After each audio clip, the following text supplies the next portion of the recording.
Muy buenas noches, bienvenidos al penúltimo programa de la segunda temporada de Por tu Salud. Como siempre, les hemos preparado un programa muy interesante. Vamos a ver un avance. La muerte es un tema tabú, pero desgraciadamente es ley de vida. Todos en algún momento hemos sufrido o sufriremos la pérdida de un ser querido. El doctor Daniel González Alonso, con una exposición brillante y muy cercana, nos dirá qué decir, qué hacer para ayudar a esa persona en sus últimos días. Más tarde estará con nosotros la doctora María del Pilar Beltrán para hablar de la gripe. Y por último, Juan Carlos Ibáñez nos explicará cuál es el tratamiento para curar el esguince del ligamento anular del carpo. Todo esto y mucho más, aquí en Por tu Salud. Comenzamos.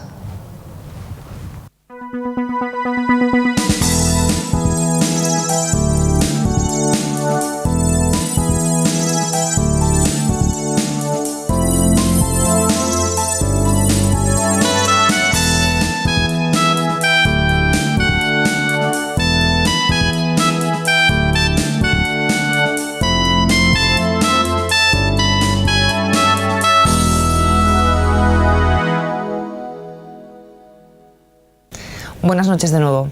Hoy en Por tu Salud tratamos un aspecto inevitable dentro de lo que es el ciclo vital del ser humano.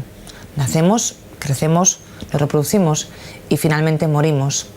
Hemos querido abordar el tema de la muerte desde una perspectiva cercana porque hay un largo camino y creo que es conveniente que todos aprendamos un poquito de lo que vamos a escuchar ahora. Vamos a dividir esta sección en dos partes y vamos a comenzar hablando de lo que son los últimos días de la vida del paciente.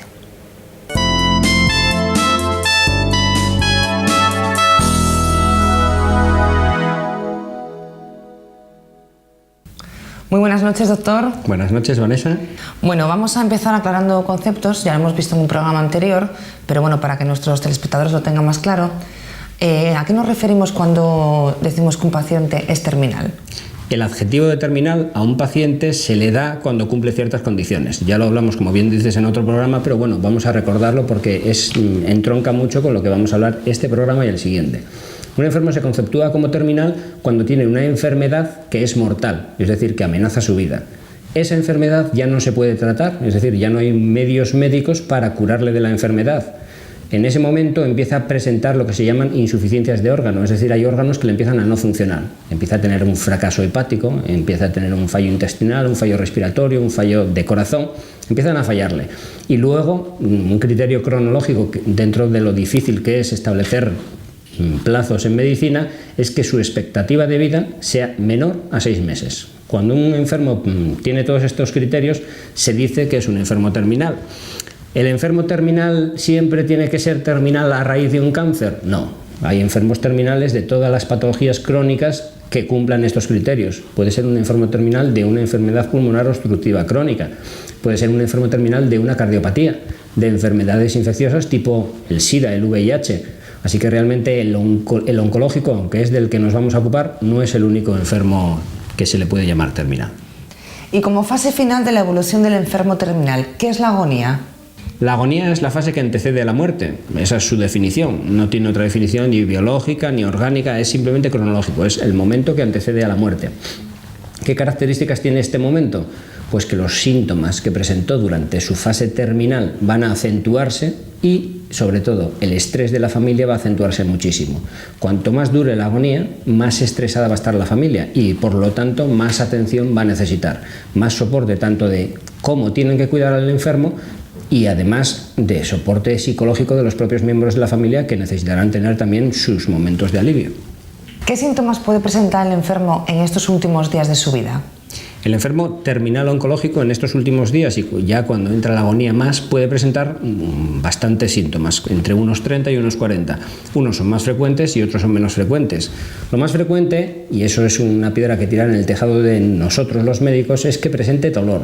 El dolor hoy en día no está bien controlado, entonces el enfermo que está a las puertas de la muerte suele tener dolor. Mucho, poco, pero algo de dolor. Suele tener también debilidad. La debilidad suele ser a resultado de la falta de apetito, que médicamente se denomina anorexia. Es un enfermo que ya no tiene ganas de comer y no está comiendo. También tenemos dificultades para que beba.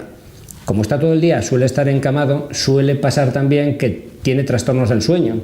Pasa el día dormilado y luego por la noche no duerme. De todas maneras, todos estos síntomas son síntomas ajustados a la frecuencia de los enfermos cuando lo presentan, pero es que al enfermo estos síntomas le preocupan de una manera distinta de cómo le preocupan a los familiares y al médico. Es decir, el médico puede estar obsesionado por tratarle el dolor, pero el enfermo puede tener como mayor preocupación, pues por ejemplo, una mujer de 70 años, la incapacidad de levantarse de la cama para ir al servicio autónomamente y que tenga que hacerse las cosas en la cama o que tenga que pedir ayuda para eso. Por eso, dentro de la atención al paciente agónico, es muy importante que nos fijemos en qué síntomas presenta y en qué síntomas le preocupan, para fijar la prioridad de su atención en los que le preocupan, no en los que presenta. Es decir, que la prioridad del tratamiento la fija el enfermo. ¿Que le preocupa un síntoma que a nosotros nos parece banal? Pues nosotros lo que tendremos que hacer será tratarlo suficientemente bien, porque arreglando ese síntoma, la calidad de vida del enfermo mejorará muchísimo. En nuestro ambiente, ¿los enfermos pasan mayoritariamente el tiempo que les queda en casa o en el hospital? Los enfermos actualmente mayoritariamente fallecen en el hospital, lo cual es una opinión personal o bueno, una tendencia dentro de los cuidados paliativos, nos parece un error. Lo más natural, lo menos angustioso para la familia sería que falleciera en el domicilio. Pero ¿qué pasa? Que para eso necesitaríamos tener una buena atención al paciente y a la familia en domicilio, cosa que a día de hoy no tenemos.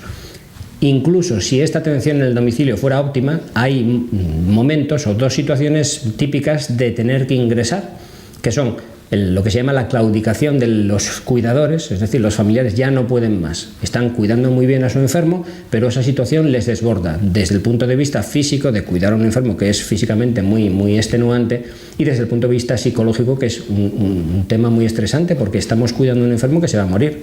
Cuando la familia claudica, cuando la familia no puede más, es una indicación para llevar al enfermo al hospital, ingresarlo allí, que lo estén cuidando el personal hospitalario y que la familia pueda en estos momentos descansar. En ese tiempo que el enfermo está ingresado va a haber que hacer mucho soporte a la familia. Y luego hay un caso concreto que es muy complicado, que es cuando el enfermo terminal agónico próximo a morirse es un niño. Cuando los niños son enfermos terminales es una situación horrorosa. ¿Por qué? Porque biológicamente está claro que los niños no deberían morir antes que los padres. Y los padres afrontan la muerte de un hijo con un estrés mucho más gordo. Si ese hijo fallece en el domicilio y agoniza en el domicilio, ese domicilio va a quedar marcado. Esa habitación va a ser una habitación en la que superar el duelo y entrar en esa habitación va a ser muy duro. De hecho, normalmente los familiares acaban mudándose de esa casa o incluso de esa ciudad por los recuerdos que les trae. Con lo cual, sí que los niños es más lógico que fallezcan en el hospital. ¿Con una buena atención y con un buen soporte psicológico podrían fallecer en el domicilio? Sí, pero todavía está un poco menos desarrollado. ¿El enfermo agónico se da cuenta que están llegando sus últimos días o estos transcurren de igual manera que los días y meses anteriores? El enfermo agónico suele ser el que más cuenta se da que está llegando a su final. De hecho, uno de los problemas que tenemos normalmente en la atención a los pacientes en el domicilio es lo que se llama la conspiración de silencio. ¿Qué es la conspiración de silencio? Es lo que pasa mucho en el paciente con cáncer, que todo el mundo sabe el diagnóstico menos el paciente. Al paciente no se lo dice nadie porque se va a deprimir, le va a sentar mal, va a ser contraproducente con sus tratamientos y le va a cortar la vida. El paciente con cáncer sabe que tiene cáncer, entre otras cosas porque entra en edificios hospitalarios que ponen oncología y ahora ya todo el mundo sabe que oncología quiere decir cáncer. Aparte, los tratamientos son muy fuertes y eso sabe que no son tratamientos para un resfriado. Cuando llega el momento final, si en esa familia se ha establecido lo que denominamos esto, la conspiración de silencio, la familia no va a hablar de la muerte. Y el enfermo, que sabe que está llegando su muerte, no va a poder decírselo a la familia. ¿Por qué? Porque va a tener miedo de estresarlos, de preocuparlos, de que le intenten consolar, de que le intenten anclar a una vida que ya no le pertenece. Entonces se va a establecer pues, una separación entre los dos. El enfermo lo sabe y no lo dice, y los familiares lo sospechan, pero no se lo dicen al enfermo. Con lo cual, es una manera de adelantar la muerte del enfermo. El enfermo agónico va a pasar por 3 tipos de muertes. La primera es una muerte social. En cuanto tiene cáncer, la gente piensa que se va a morir y socialmente ese enfermo ya está muerto. Lo único que hay que poner es la fecha de la muerte biológica o física en este caso. Luego, la muerte también es psicológica.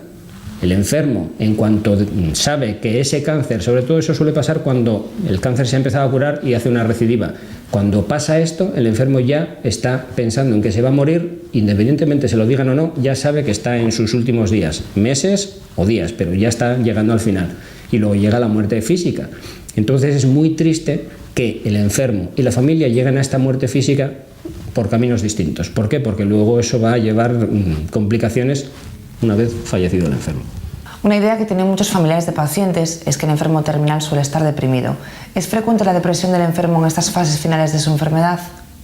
Es frecuente que el enfermo tenga trastorno del estado de ánimo. No llega a depresión cuando está agónico y sobre todo cuando realmente estamos haciendo un buen cuidado de él. ¿Qué pasa? Que como está un poco más apagado, está más asténico, más débil, más debilitado, pues nos parece que está deprimido. Realmente el enfermo pasa a estar casi deprimido con un cuadro parecido a lo que es la depresión que conocemos en cualquier paciente en los días anteriores a la muerte. Esa depresión preparatoria para el fallecimiento se llama decatexis, es un término médico y lo llamamos así. ¿Qué quiere decir? Que el enfermo, para poder afrontar la muerte, es decir, para poder irse, está despegándose de las cosas del mundo, está despegándose de sus ambientes, está despegándose de su familia y eso a los familiares les hace pensar que está más deprimido, no tiene ganas de comer, no tiene ganas de relacionarse con nadie, no habla mucho. Eso sí ya sería un cuadro parecido a algo más para la depresión. Durante la fase terminal y al principio de la fase agónica, pues los trastornos del estado de ánimo, si parecieran una depresión, es que el enfermo tendría una depresión, pero no sería resultas de estar muriéndose, sino resultas de que lleva mal su enfermedad o cualquier otra cosa. Realmente la depresión como cuadro no es frecuente en el enfermo terminal. Doctor, desgraciadamente el número de enfermos terminales es muy elevado. Seguramente todos nosotros, la gente que nos está viendo, tendrá algún familiar, a un amigo, y hayan pasado por esta situación, ¿no? De tener algún enfermo terminal, de cáncer o de cualquier otra patología. ¿Cómo deberíamos de afrontar esta situación? ¿Qué es lo que deberíamos de hacer cuando vamos a visitar a una persona que desgraciadamente está mal? ¿Y qué es lo que no deberíamos hacer? Hombre, lo básico y lo que deberíamos hacer es ir a visitarlo. Normalmente no se va a visitar a un paciente agónico. ¿Por qué? Porque esa muerte próxima nos provoca mucho estrés. Le dejamos abandonado. Eso es lo primero que no debemos hacer. Sepamos o no sepamos comportarnos delante de la cama de un enfermo que está agonizando, lo que tenemos que hacer es ir. Nuestra sola presencia ya supone un alivio para el enfermo. Una vez que rompemos este tabú y este mito y cogemos la energía suficiente para ir, hombre, lógicamente hay cosas que podemos hacer y que estarán equivocadas y que es mejor evitarlas, y hay cosas que son un poco más adecuadas. ¿Qué tenemos que evitar? Pues que el estrés del momento nos fuerce a dirigirnos al enfermo dándole falsas esperanzas, falsas para el que las dice, no para el que las recibe, que sabe que se está muriendo. Del tipo de, no te preocupes que te vas a poner bien, gran error. No te preocupes que seguro que descubren rápido otro tratamiento que te va a funcionar, otro grave error. Venga, sé fuerte, pelea. Ese tipo de frases están absolutamente prohibidas. Es un paciente que se está muriendo y que lo único que quiere es apoyo, no que le presionen. Si él pudiera pelear, ya lo habría peleado, y de hecho ha peleado para llegar hasta esa situación, pero no necesita que nadie venga a aguijonearle a su propia cama. ¿Qué tenemos que hacer? Tampoco podemos rehuirle la mirada, hay que mirarle. Es un paciente que está agónico, de acuerdo, pero no está muerto, está vivo, y como tal vivo necesita del contacto físico, del contacto del lenguaje corporal de todas las personas vivas. Le tenemos que dar la mano si nos apetece darle la mano, no quema, no contagia ninguna cosa rara al paciente agónico.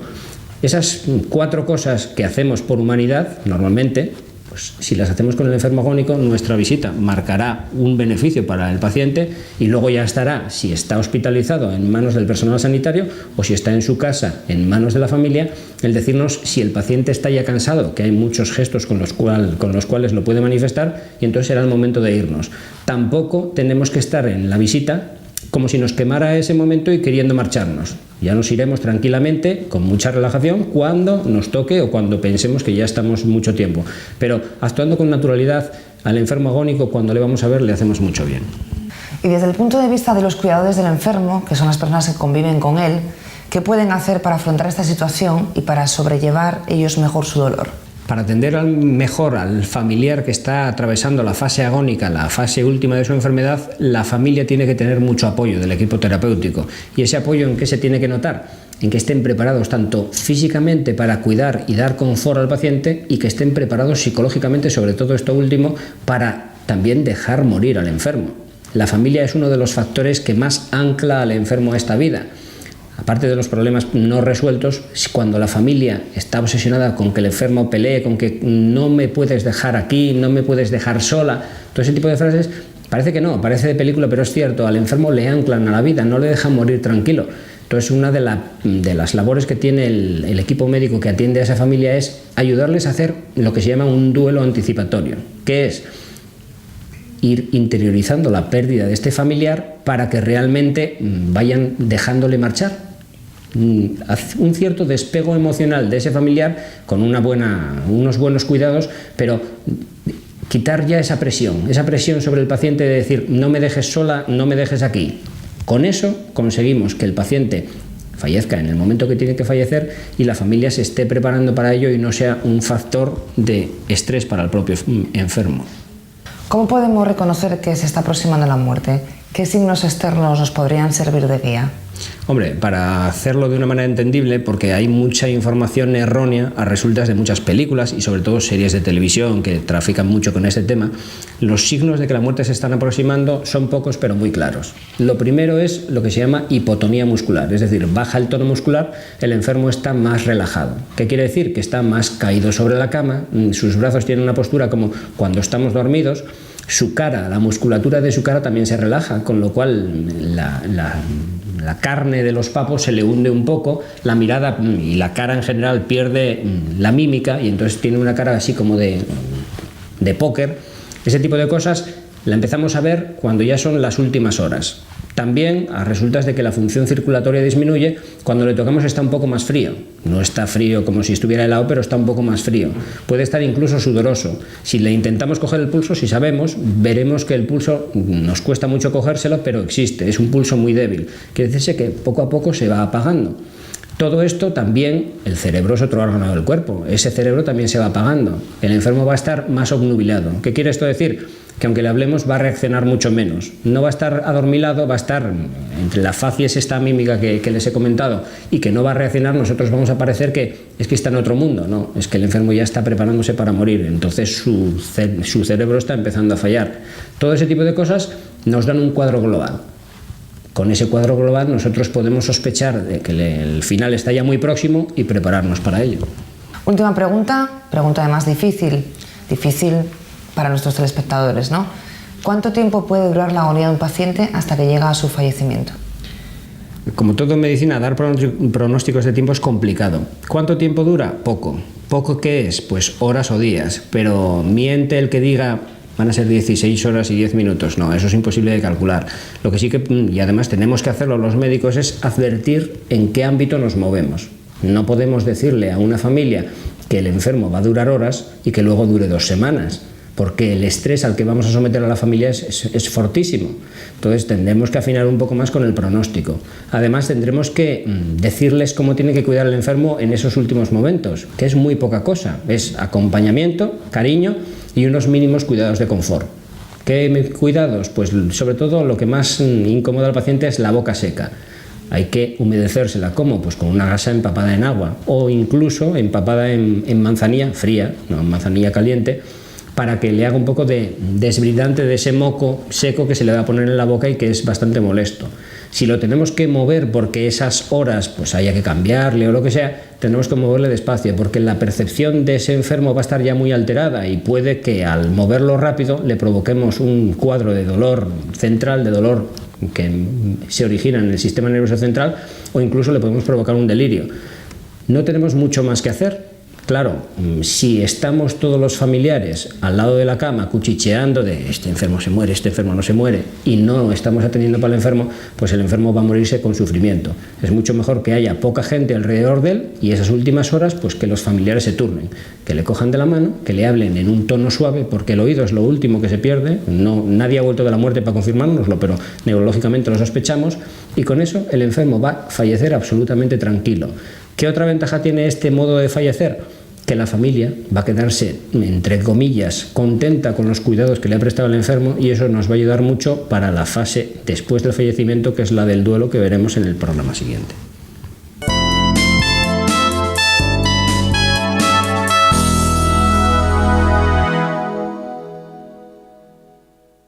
Ya sabemos cómo podemos sobrellevar esos últimos días en los que vamos a estar con un ser querido, bien sea un amigo, un familiar. Vamos a ver ahora cómo debemos afrontar lo que es el momento final de la muerte.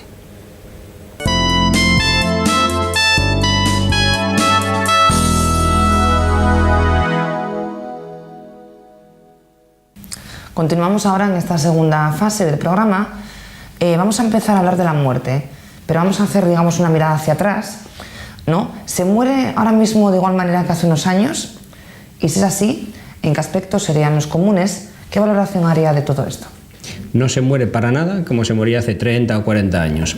El hecho de morir ha cambiado mucho, entre otras cosas porque ha cambiado la percepción de la propia muerte. Hace 30 años el enfermo solía morirse en su casa, ya fuera en el ámbito rural o en el ámbito urbano, rodeado de sus familiares. ¿Por qué? Porque no había tanta, entre comillas, hospitalitis, y porque la gente con el tema de la muerte no tenía tanto tabú. Si un enfermo, que solía ser el abuelo o la abuela, es decir, la gente añosa de la casa, le tocaba fallecer, era una experiencia que todos, familiares e incluso los vecinos del pueblo, querían vivir, apoyando a los familiares, y era una manera de vivir la muerte como preparación para la propia muerte. Ahora no, ahora la cosa ha cambiado, ahora la muerte es un tabú, la muerte es algo que sí, podemos verlo 1000 veces en los videojuegos o en las películas, pero la muerte real nos asusta. Entonces, ¿qué hacemos? Mandar al enfermo moribundo a los hospitales o a instituciones, a asilos y semejantes. Lo único que vemos de la muerte es la esquela. Ahora mismo la muerte la evitamos todo lo que podemos, y para mí, es una valoración personal, es un error porque estamos haciéndoselo pasar mal al difunto y no nos estamos nosotros involucrando en esa propia muerte, con lo cual no estamos preparando la muerte futura, que será indefectiblemente la nuestra. ¿Y este cambio refleja un cambio de preferencia en los propios enfermos, o estos siguen prefiriendo morir en casa? Realmente el enfermo prefiere seguir muriendo en su casa. ¿Por qué? Porque en su casa, en su habitación, está en su cama, está rodeado de sus fotos, ve sus paredes, ve el ambiente que a él le resulta familiar. Un hospital es mucho más inhóspito. ¿Qué pasa? Que la familia puede que lo necesite, lo que hemos comentado antes con el tema de la claudicación o con el tema de los tabús de la muerte. Pero el enfermo, y de hecho si está en el hospital, tiende a llevarse fotos, a llevarse elementos que le recuerden a su habitación. El enfermo indefectiblemente prefiere morir en su casa. Y en el caso concreto del enfermo de cáncer, que ha sido objeto de todos estos programas que hemos hecho en esta segunda temporada de Por tu Salud, ¿se llega de igual manera a la muerte o hay distintas posibilidades?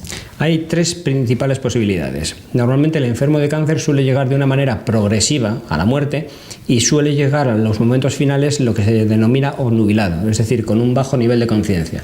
Es un enfermo que ha tenido su primer tumor, probablemente su primer éxito terapéutico con el primer tratamiento, ha hecho una recaída, ha hecho una diseminación del tumor a todos los órganos del cuerpo, y esto le ha ido llevando a la situación de enfermo terminal, agónico y la futura muerte.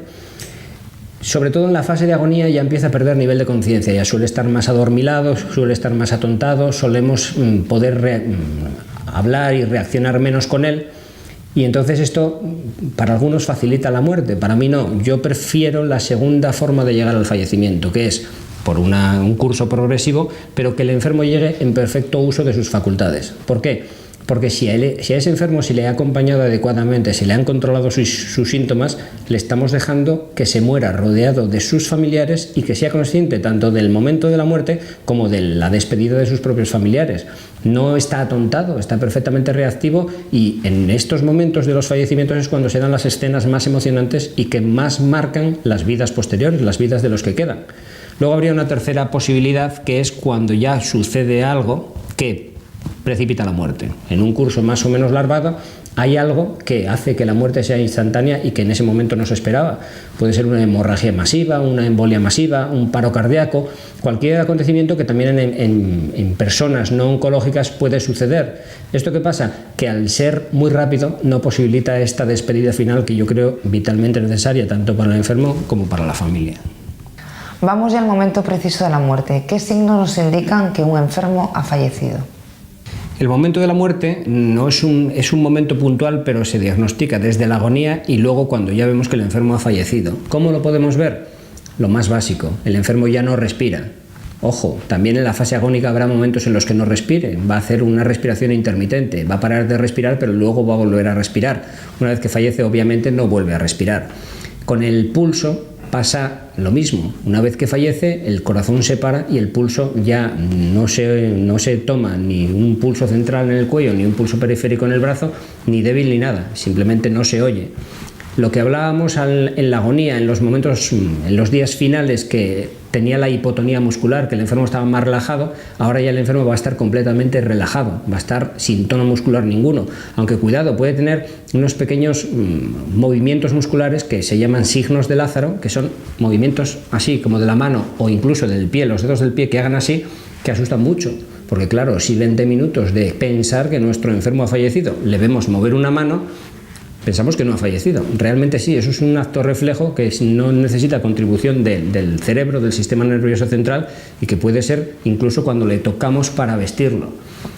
También hay otro problema con esta hipotonía muscular y esta relajación muscular. ¿Qué pasa? Que uno de los músculos que se relajan son los esfínteres, todos los esfínteres que contienen los fluidos digestivos. Un enfermo que tuviera el estómago ocupado, no es muy frecuente porque los enfermos no suelen comer mucho en los días anteriores al fallecimiento, pero si coincidiera puede emitir el vómito por la boca.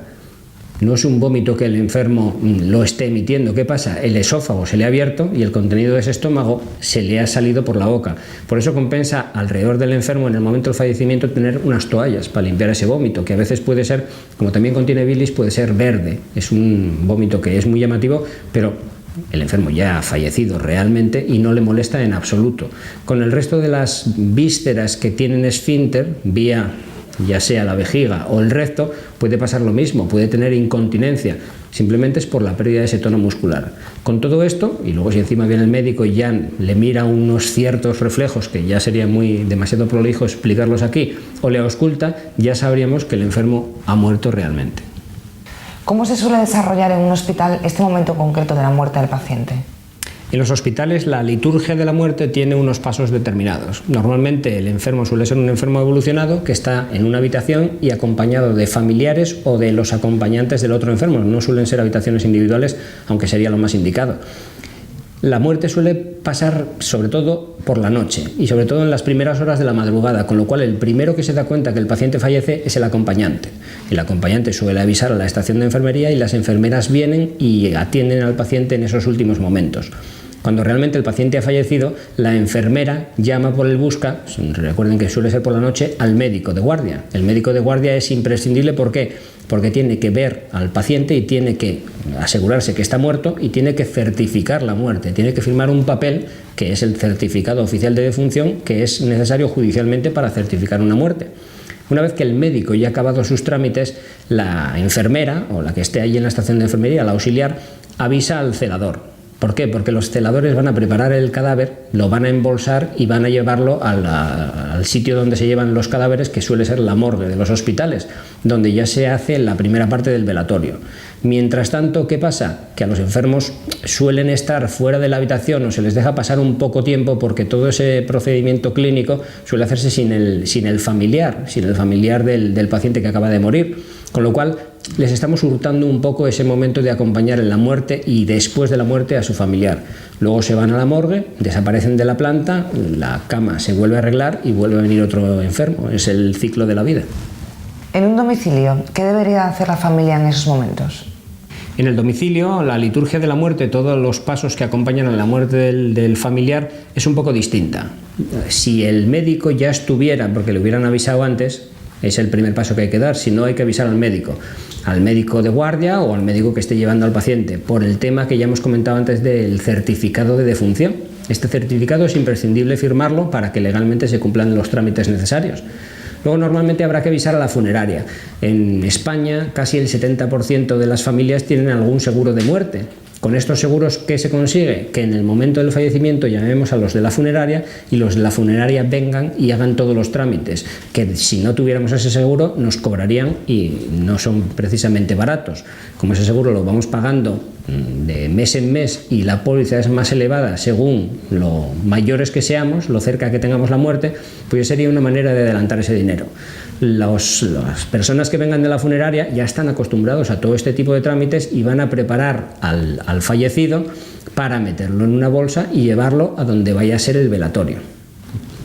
Ir a la familia donde sea el velatorio y luego ya haremos todos los trámites de el funeral si es antes del entierro o el funeral después y luego el entierro, y con eso se habrá acabado la liturgia de la muerte. Desde el punto de vista médico, ¿qué cuidados habría que dispensar a la familia en el momento del fallecimiento del enfermo? El fallecimiento, por muy esperado que sea, es un trauma para la familia, va a hacer que necesiten mucho apoyo psicológico y mucha presencia física. Normalmente el personal sanitario está preparado para este tipo de apoyo. ¿Qué es lo que no hay que hacer? Lo que comentábamos un poco con la agonía, pues empezar a querer rellenar los silencios con frases poco adecuadas, pues del tipo de, bueno, ahora ya quedas sola, la vida sigue, todavía tienes al resto de la familia. Todo ese tipo de frases a la familia no le ayudan para nada. Lo que hay que hacer es estar y permitir a la familia que exprese su emotividad. ¿Que quieren llorar? Que lloren. No hay nada más sano que llorar. Además se ha descubierto que incluso las lágrimas contienen endorfinas, que son hormonas mediadoras del placer, y que incluso por eso la lágrima es tan agradecida. Tienen que llorar todo lo que quieran. Están en un ambiente externo, en un ambiente hostil, entonces hay que desbordar la humanidad, hay que tener contacto físico con estos familiares y sobre todo reforzarles la idea de utilidad. Es decir, todo lo que han cuidado al enfermo no ha sido en balde. Todos esos cuidados que le han posibilitado, que les han costado mucho esfuerzo psíquico y físico, todo eso no cae en saco roto. Es un enfermo que se lo ha llevado a la tumba y que le ha posibilitado una agonía final mucho mejor, y a los familiares un sentimiento de utilidad. Esto hay que reforzarlo mucho. No tener prisa con ellos, no, si es en el hospital, no echarles de la planta corriendo, y sobre todo eso, ser humanos, que el fallecimiento fuerza a que salga la humanidad de todo el personal. Aunque en muchas series de televisión se trata con mayor o menor éxito lo que es el tema de la muerte, incluso desde un punto de vista médico, me gustaría que nos aclarara de una forma entendible qué cambios tienen lugar en el cadáver y cómo se manifiesta externamente y por qué se producen. Los cambios que se producen ya fallecido el enfermo en su cadáver son unos cambios que suelen tener un ámbito temporal bastante definido.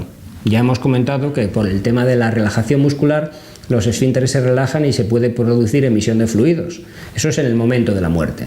A los 10 minutos de producido el fallecimiento, las córneas se opacifican un poco y es lo que se llama tener los ojos un poco velados. Ese brillo de los ojos se pierde. A partir de las 3-5 horas del fallecimiento, como la sangre no está circulando, pues se va a situar en las zonas declives. ¿Cuáles son? Pues si estamos tumbados, la parte de la espalda y la parte de las porciones inferiores de los miembros. Esa parte va a estar un poco menos pálida que la parte de arriba. ¿Por qué? Simplemente por gravedad, la sangre ha caído. Luego, a partir de las 6 horas del fallecimiento, que ya es un plazo bastante razonable, se empieza a producir lo que todos conocemos por el rigor mortis, la rigidez de la muerte. Todo lo que era relajación muscular hasta entonces pasa a ser dureza muscular. Es decir, los músculos, por un proceso de autodigestión, empiezan a endurecerse. Como empiezan a endurecerse, en la postura que tenga el fallecido, en esa se va a quedar. Y se va a quedar hasta que empiece a acabar el rigor mortis, que suele pasar a las 24 horas del fallecimiento, y que entonces volverá a relajarse para que ya quedarse relajado. En este intervalo entre las 6 y las 24 horas va a ser imposible mover al fallecido. Si el brazo se queda así, no lo vamos a poder mover ni para arriba ni para abajo, va a estar completamente enganchado. Por eso es importante que en ese momento tenga una postura adecuada. Todos estos fenómenos nos posibilitan que, conociéndolos, demos un tratamiento adecuado al cadáver y lo tengamos presentable desde el punto de vista del velatorio y luego desde el punto de vista del entierro, si es corpore insepulto. Última pregunta, doctor. Una vez fallecido el enfermo, ¿qué es lo que le queda por delante a la familia? A la familia le queda un largo trecho de dolor y un largo trecho de superar esta muerte. Pero lo primero que le queda es lo que se denomina la burocracia de la muerte, es decir, todo el aspecto social que sucede a la muerte. Empezaríamos por todo lo que hemos descrito antes de los trámites en el hospital o en el domicilio.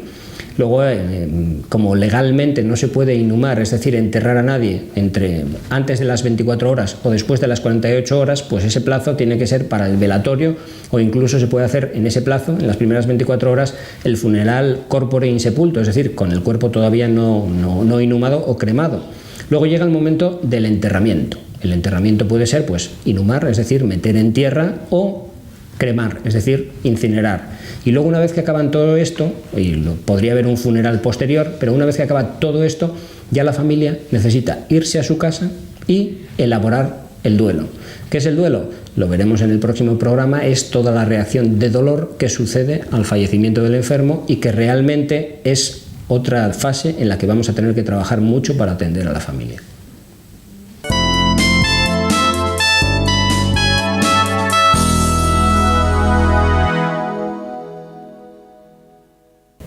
La semana que viene hablaremos de lo que viene después de la muerte, el duelo, y de un tema muy polémico e interesante, la eutanasia. Les espero.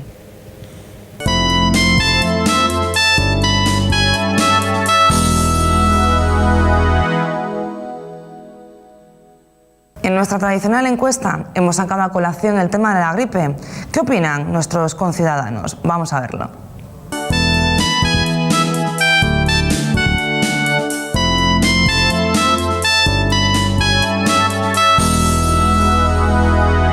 Hoy hablamos de la gripe. Muy buenas. ¿Usted se vacuna? No me puedo vacunar porque soy alérgica a los antibióticos todos y no puedo poner nada por culpa, no puedo tomar ni una aspirina, ni poner penicilina ni estreptomicina porque me brota todo el cuerpo. Entonces me hicieron las pruebas y soy alérgica y no puedo ponerla. Pues nada, esperemos que no coja ninguno este invierno. A ver, porque hay mucha gripe ya, ¿eh? ¿Qué tal la gripe? ¿Se ha vacunado este año? Sí, muy bien. ¿Y no ha cogido gripe? Pues no, Afortunadamente. ya pasaron los 15 días y no lo cogí, pues ya no. ¿Es la primera vez que se vacuna? Mi madre de Dios, Lleva muchos años. desde 60 que me estoy vacunando y nunca nada. Siempre me sentó muy bien, de maravilla. Pero hace 2 años, no sé por qué, tuve un catarrazo, que mira el catarro que tuve que ir a la residencia. Y hay personas que no cuentan bien de la vacuna, ¿eh? Pues sí. Pero sí, yo sí tengo que contar bien de ella. Me pasó eso hace 2 años, pero igual me pasaría aunque no me vacunara, digo yo. Fíjense, nos hemos encontrado con una señora que dice que está, vamos, que es inmune a la gripe. Sí, gracias a Dios sí. Afortunadamente. Una vez, hará 5 años así, que no se me iba la fatiga de una gripe.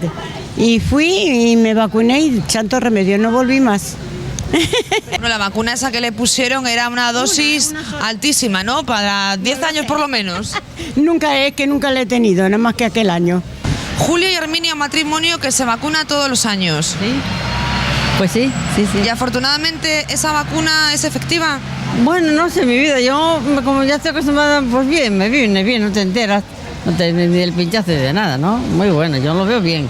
Pero me refiero, durante ese año, ¿usted ha sufrido alguna gripe o los catarros o resfriados? Un catarro sí lo sufrí. Pero han sido más leves. Más leve, total, sí, total. Y además eso fue pues como una corriente que hubiera cogido yo me doy cuenta, y nada más. ¿Y su marido también? Pues sí. Sí. Lo llevamos bien. Sí. Una gripe corriente, pero no, lo llevamos bien, sí. ¿Usted se vacuna? Sí, me vacuné este año, sí. ¿Por primera vez? No, el año pasado también. Pero ¿Y ha tenido gripes fuertes o simplemente resfriados leves? de nariz nada más de nariz. O sea que, y una vez, hace muchos años que la hubiera puesto, me diera más fuerte. Pero el año pasado solo de nariz y ahora igual. Fíjense que durante todos estos programas, pues evidentemente hemos coincidido muchas veces con la misma persona. Es el caso de Balbino, que ya le hemos preguntado en varias encuestas y ya forma parte casi del programa. No, Hoy hablamos de la gripe. ¿Qué me dice de la gripe? Mira, este año puse la vacuna. La verdad, nunca, como este año me dio un poquitín de catarro, ¿no? Pero ya estoy bien ya. Desde el año 80 y tantos vengo vacunándome siempre y nunca me pasó nada. Pero una pregunta, ¿usted se vacunó y luego en ese año le dio alguna gripe? No, nada más que este año. Pero En su caso fue muy efectiva la vacuna. sí, a la mujer también le dio un poco de catarro también, fueron los dos. Pero no fuerte, pero muy bien. Así que yo estoy encantado con la vacuna, la verdad.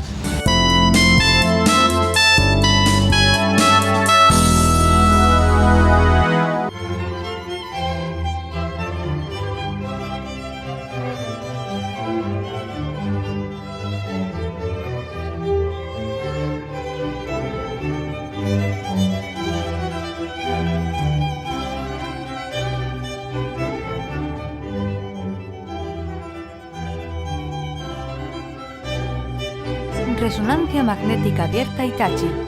En Clínicas por tu Salud. Calle María Zambrano 1, Avilés. Teléfono 985 52 61 62.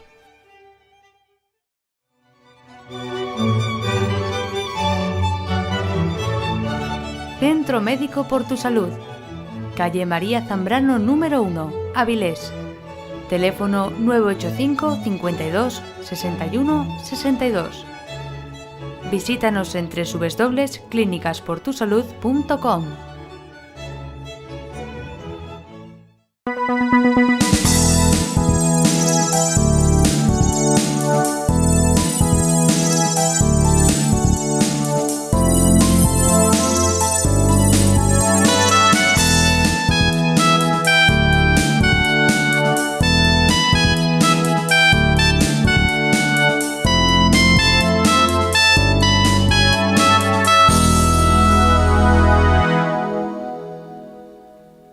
Con el frío llegan los resfriados, los catarros y la temida gripe. Hoy estará con nosotros la doctora María del Pilar Beltrán para hablar de todo esto. Y además vamos a discutir si realmente es eficaz la vacuna antigripal.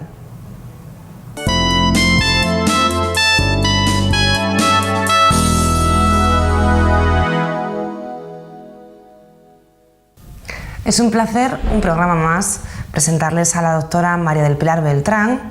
Recordarán ustedes que estuvo con nosotros en el programa 6, hablando de la vacunación y la muerte súbita en el bebé. Hoy está aquí para hablar de la gripe. Doctora, buenas noches, bienvenida nuevamente a Por tu Salud. Muy buenas, Vanessa, gracias. Bueno, vamos a comenzar con una definición. ¿Qué es la gripe? Bien, Vanessa, la gripe es una enfermedad infecciosa de etiología viral que afecta las vías respiratorias superiores e inferiores o ambas, que dentro de sus características más importantes es la alta capacidad de contagio de una persona a otra, es decir, de transmisión de una persona a otra, y se va a presentar en los meses de invierno y de forma epidémica. ¿Cuáles son las vías de transmisión de esta enfermedad? La fuente de transmisión de la gripe es la persona enferma, y las vías de transmisión es fundamentalmente por vía aérea a través de gotitas que se expulsan al hablar, al toser, al estornudar de la persona que está enferma de la gripe a la persona que no tiene la gripe pero es susceptible de padecer esta enfermedad. También dentro de otras vías menos frecuentes va a ser el contacto directo, es decir, aquellas personas que no están enfermas de la gripe que se ponen en contacto con secreciones de personas enfermas con la gripe. Un ejemplo que te pongo es una persona sana que no está enferma de la gripe, que toque las manos de un enfermo con la gripe y se lleve sus manos a la nariz o a la boca y de esta forma comienza el contagio. Al ocurrir esta transmisión de una persona enferma con gripe a una persona susceptible de padecer la gripe, el virus va a penetrar por vías respiratorias, es decir, a través de la nariz, de la garganta, va a llegar a las vías respiratorias superiores e inferiores y se va a multiplicar, apareciendo luego la sintomatología característica de la gripe. ¿Qué pasa? Que el periodo de transmisión va a ser desde un día antes del contagio con la gripe hasta 3 o 7 días después de ya padecer la enfermedad. Incluso en los niños hasta más de 7 días puede transmitir el virus de la gripe. Y la sintomatología va a aparecer de 3 a 4 días después del contagio del virus de la gripe. Doctora, ¿cuál sería la sintomatología propia de la gripe, a diferencia o en contraposición a lo que sería un catarro normal? Sí, Vanessa, mira, las manifestaciones clínicas de la gripe, a diferencia de un catarro común, es que comienzan las manifestaciones es de aparición brusca, es decir, la persona cuando se pone en contacto con el virus de la gripe, que ya el virus penetra, se contagia, se multiplica, pues aparecen las manifestaciones de forma muy brusca. Aparecen síntomas generales dados por dolor de cabeza, preferentemente en la región frontal. Aparece fiebre alta de 39-40 grados, que esta fiebre puede persistir de 3 a 5 días o puede disminuir paulatinamente en las primeras 24 horas. Los pacientes con esta enfermedad pueden presentar muchos dolores musculares, quejarse de de muchos dolores musculares, de dolores articulares, los dolores musculares preferentemente en la región lumbosacra, en las piernas, y se acompañan de manifestaciones respiratorias, pero fundamentalmente el dolor de garganta y la tos, que en la mayoría de las personas adultas esta sintomatología es de esta forma. Por ejemplo, en los niños aparecen, además de esta sintomatología, cuadros digestivos dados por náuseas, vómitos, diarrea, dolor abdominal, que no aparece con frecuencia en el adulto. Y en las personas ancianas aparecen más la dificultad respiratoria y la expectoración en relación con lo que pueda aparecer en la persona adulta. Toda esta sintomatología, antes explicada, tiene una duración en su evolución natural de la enfermedad de 1 a 2 semanas, pero que hay algunas personas, por ejemplo, los ancianos mayores de 65 años o personas que tienen de base enfermedades crónicas, por ejemplo, enfermedades cardiovasculares, enfermedades pulmonares obstructivas, que son crónicas, enfermedades neuromusculares que aparecen con más facilidad, complicaciones y descompensación de sus enfermedades metabólicas, complicaciones dadas por neumonía, bronquitis, sinusitis, otitis. ¿Cuál sería el tratamiento para la gripe? El tratamiento de la gripe es importante que se conozca porque es una enfermedad, como se había dicho anteriormente, es de etiología viral, y como enfermedad de etiología viral el tratamiento es puramente sintomático, es decir, descansar, tomar abundantes líquidos, evitar el consumo de bebidas alcohólicas, evitar fumar. Y el tratamiento sintomático, por ejemplo, si se tiene fiebre, pues el tratamiento para la fiebre, siempre y cuando sea indicado por su médico de cabecera, y siempre evitar en los niños y adolescentes la administración de la aspirina conjunto con esta enfermedad, porque puede traer consigo una complicación grave que es el síndrome de Reye, que aparecen manifestaciones neurológicas y hemorrágicas. Y lo otro importante es que como enfermedad viral que es, se debe evitar el uso del antibiótico, porque el antibiótico realmente no va a disminuir los síntomas ni va a disminuir el proceso evolutivo de esta enfermedad. Hablamos ahora de otro aspecto muy importante, la vacuna antigripal. ¿Qué contiene dicha vacuna?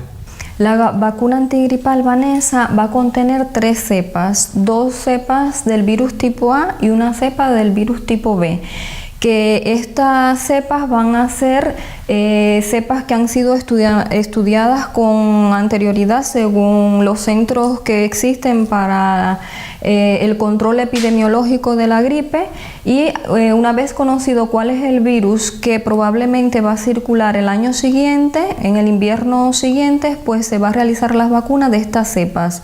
Estos virus se van a cultivar en huevos embrionados de gallina y luego van a ser inactivados. Doctora, ¿qué personas deberían vacunarse? Según el protocolo para la vigilancia de la gripe, existen 2 grupos fundamentales que deben de vacunarse. En primer lugar, aquellas personas que por sus condiciones clínicas representan un alto riesgo de complicaciones al padecer la gripe o de descompensar su enfermedad crónica, y un segundo grupo donde están todas aquellas personas que se van a poner en contacto directo con estas personas de alto riesgo.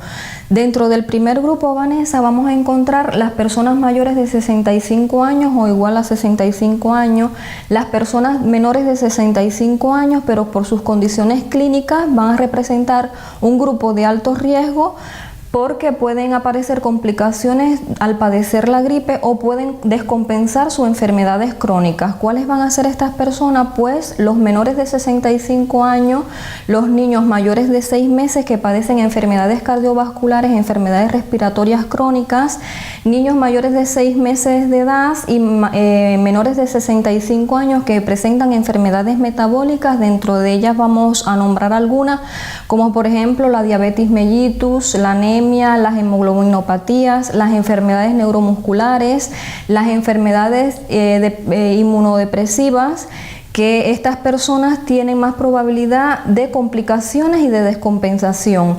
Embarazadas en el segundo trimestre del embarazo, niños mayores de 6 meses y entre 18 años y adolescentes de 18 años de edad que presentan un tratamiento prolongado con la aspirina y pueden desencadenar el síndrome de Reye al padecer la gripe. Dentro del segundo grupo vamos a encontrar aquellas personas que se encuentran en contacto directo con estas personas con sus características propias que presentan enfermedades crónicas, enfermedades metabólicas o alto riesgo de padecer complicaciones mientras padecen la gripe.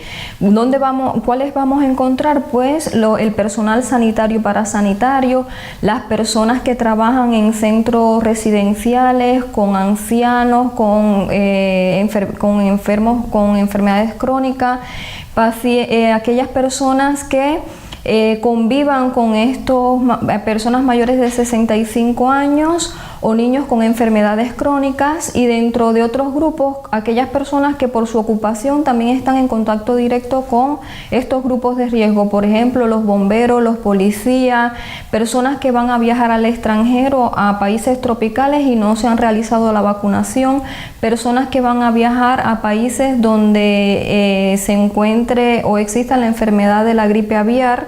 Doctora, ¿es realmente eficaz esta vacuna?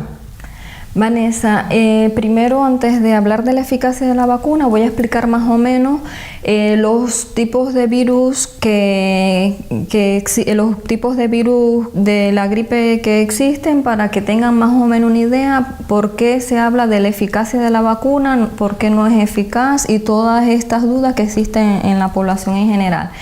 Primero, explicarle que existen 3 tipos de virus gripales: el tipo A, el tipo B y el tipo C, que entre los más importantes es el tipo A y el tipo B. Y el tipo A es el responsable de la mayor número de epidemias. Sin embargo, el tipo C no produce epidemias y solo produce casos aislados o con sintomatología poco significativa o asintomático.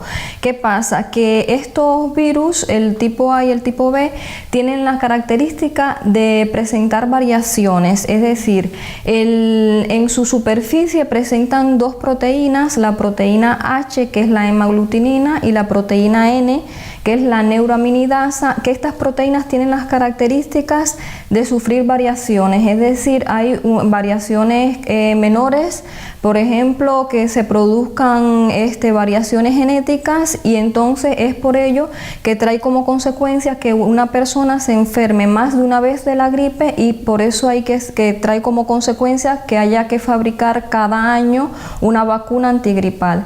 ¿Qué pasa? Que cuando una persona se pone en contacto con estos virus, va a desarrollar por su sistema inmunológico, por sus defensas, los anticuerpos contra este virus con el que se ha puesto en contacto. Pero al año siguiente se pone en contacto con un virus que ha sufrido variación, pues no tiene los anticuerpos suficientes, ni estos anticuerpos son capaces de defenderse contra este virus con variaciones. Es por esto que cuando una persona se vacuna, se va a defender, las probabilidades aumentan si el virus con el que se ha vacunado coincide con el virus que se ha contagiado. Y entonces aumenta en un 70 o un 90% de la prevención de la enfermedad gripal, teniendo en cuenta 2 factores fundamentales, que es que estos factores es proporcional a la eficacia de la vacuna. Una va a ser la edad y el estado de salud de la persona, y en segundo lugar es la coincidencia que exista entre el virus de la vacuna y el virus con que se infecta la persona. Existe un control epidemiológico de la gripe. De hecho, hace más de 50 años la Organización Mundial de la Salud instauró un control de vigilancia epidemiológica en más de 112 centros y distribuido en 83 países. ¿De qué se encargan estos centros? De ver cuáles son las cepas que circulan cada año, y posteriormente se hace un estudio y se comparan los diferentes virus, y según los diferentes virus circulantes, contrastando con estos datos, la Organización Mundial de la Salud es la encargada de establecer cuál va a ser la composición de la vacuna antigripal del año siguiente, teniendo la probabilidad del virus que va a circular en la siguiente temporada. Doctora, muchísimas gracias. Esta era la última pregunta, pero no se puede ir sin enviar un consejo al público que nos está viendo y en relación al tema que hemos tratado en el día de hoy, la gripe. Bien, Vanessa, mi consejo sería más bien la labor preventiva. ¿Cuál va a ser la prevención fundamental aquí? La vacunación. Y entonces todas aquellas personas que se encuentran dentro de este grupo de riesgo, realizar la vacunación para evitar complicaciones o evitar hospitalizaciones. Y en segundo lugar, evitar la automedicación. Cuando sientan alguna sintomatología más o menos referente, que ya más o menos las personas saben cuáles van a ser los síntomas de la gripe, pues acudir a su médico de cabecera para realizar una correcta medicación. No medicarse con antibiótico, porque esto es un proceso viral y el antibiótico no va a disminuir el curso natural de esta enfermedad. Y lo otro, ir quitando más o menos las creencias que existen en las personas, que si me vacuno me voy a enfermar de la gripe. Realmente, si una persona se vacuna de la gripe, no inmediatamente, por decir, esta vacuna es hecha por virus muerto, es decir, que si se vacuna no va a padecer inmediatamente la gripe, a lo mejor va a tener una sintomatología que va a ser de un proceso catarral, y entonces, como ha coincidido de que se ha vacunado con la gripe, piensan que lo que le ha dado realmente es la gripe. Y lo otro, realizar la vacunación a tiempo, en los meses de octubre y noviembre, porque como es una enfermedad epidémica, aparece en los meses de invierno y la vacunación tiene mayor eficacia después de las 2 semanas de vacunarse. Bueno, doctora, lo dicho, muchísimas gracias y confiamos verla por aquí en Por Tu Salud ya en la 3ª temporada. Gracias, Vanessa, a vosotros.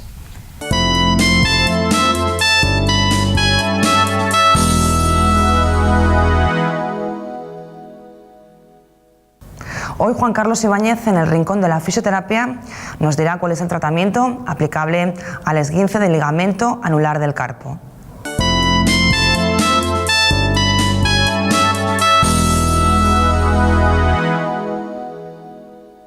Buenas noches, espectadores de Por Tu Salud. Hoy tenemos con nosotros a Ángeles. Tiene un problema en la muñeca. Por su trabajo tiene que manipular alimentos. Ha venido aquí a ver si le solucionamos el problema. Hemos visto que es una muñeca que no está hinchada, tiene dolor en la movilidad, un poquito de dolor en la palpación, sobre todo cuando carga sobre ella. Aunque realmente fractura no ha tenido, ni parece haber aquella fractura ni fisura, vamos a decirle a nuestro médico a ver si opina para hacer una placa de descarte. Quiere decir una placa de control para realmente saber que no tiene ninguna patología ósea.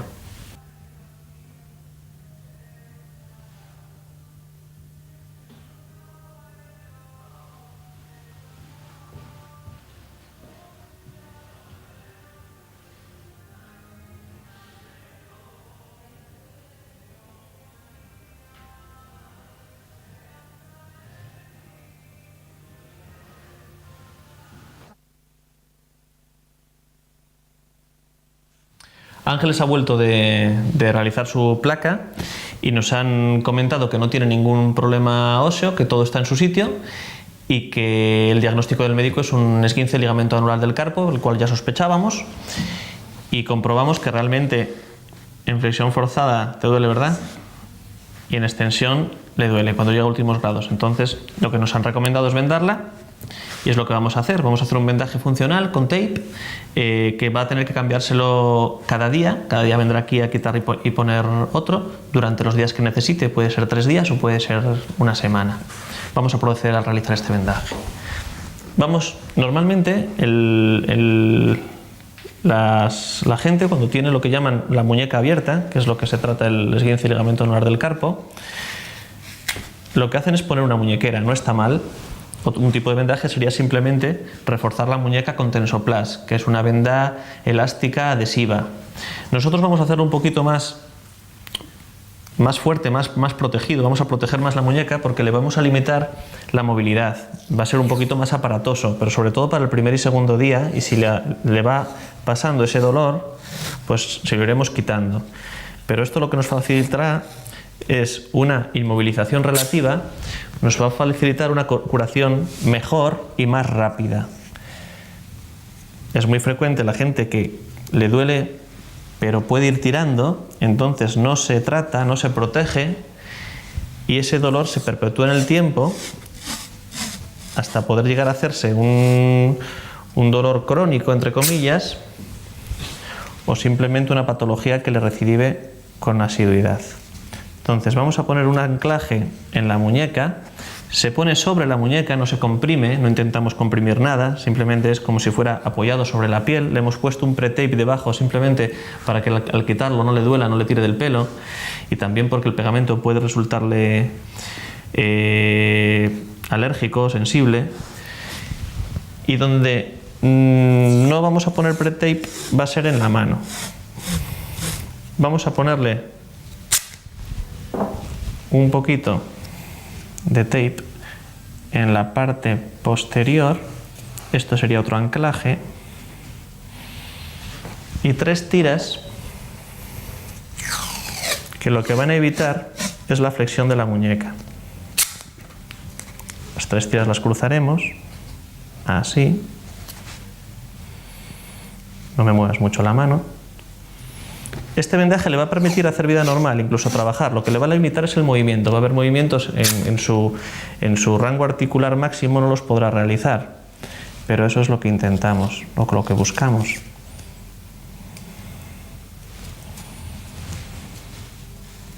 Es sencillo.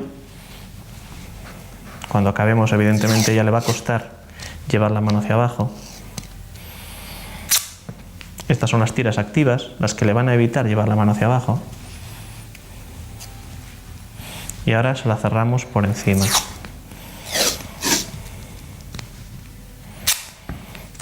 Una ahí, más aparatoso evidentemente, pero puede funcionar perfectamente. Al día se cambia, esto no dura un mes. Al día viene y se cambia. ¿Por qué? Porque se afloja, porque se ensucia. Ya está limitada la flexión, más de ahí no va, más de ahí no va. Si queremos limitar la extensión, haremos lo mismo en este lado. Vamos a hacérselo. Cruzado, de nuevo 3 tiras. Después del tape, si queremos que quede más fijo, que quede el vendaje más fijado, lo podemos rociar con un spray adhesivo.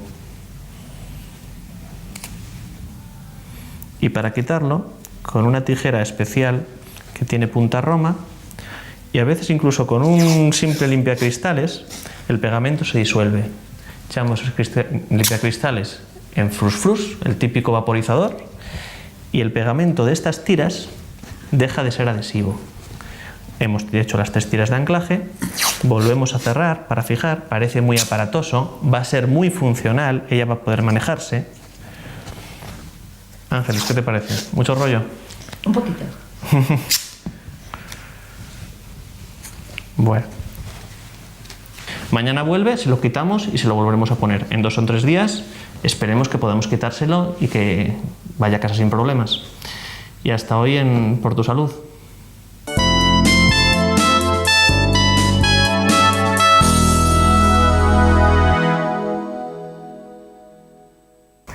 En estos últimos minutos del programa hemos querido hacer una dedicatoria especial. Como siempre, les deseo que sean muy felices y que la salud no les abandone nunca, pero me imagino que en algún momento del programa no han podido evitar emocionarse recordando a aquel ser querido que les hizo tan felices y que ya no está aquí. Por ello, el equipo humano de Por tu Salud, encabezado por mi compañero Julio Menéndez, ha preparado un vídeo que es nuestro pequeño pero bonito homenaje a todos nuestros seres queridos.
Thank you.